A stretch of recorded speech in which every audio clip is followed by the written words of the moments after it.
ನೋಡಿ ಇಲ್ಲ. Hi friends, ಈಗ ನಾವು ಹೊಗೇನಕಲ್ ಬಂದಿದ್ದೀವಿ. ಫಾಲ್ಸಲ್ಲಿದ್ದೀವಿ. ಬೋಟಿಂಗಲ್ಲಿ ಹೋಗ್ತಾ ಇದ್ದೀವಿ. ಇನ್ನು ಮುಂದೆ ಎಲ್ಲ ಇನ್ನೂ ಬಹಳ ತೋರಿಸ್ತೀನಿ ಅಂತ ಹೇಳಿದ್ದಾರೆ. ಅದನ್ನೆಲ್ಲ ನೋಡ್ಕೊಂಡು ಹೋಗ್ತಾ ಇದ್ದೀವಿ. ಒಳ್ಳೆ ಎಂಜಾಯ್ಮೆಂಟ್ ಇದೆ. ಓಕೆ, ಬಾಯ್, ಮತ್ತೆ ಸಿಗೋಣ.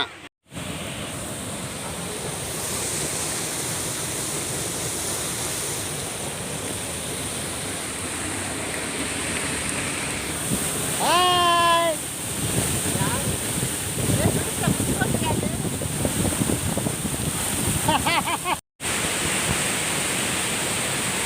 ಹಾಯ್, ಈಗ ನಾವು ಹೊಗೇನಕಲ್, ತಮಿಳ್ನಾಡಲ್ಲಿರುವ ಹೊಗೇನಕಲ್ ಫಾಲ್ಸ್ ಹತ್ತಿರ ಬಂದಿದ್ದೀವಿ. ಎಲ್ಲ ನೋಡಿ ತುಂಬ ಉತ್ಸಾಹದಿಂದ ಅನುಭವಿಸ್ತಾ ಇದ್ದೀವಿ.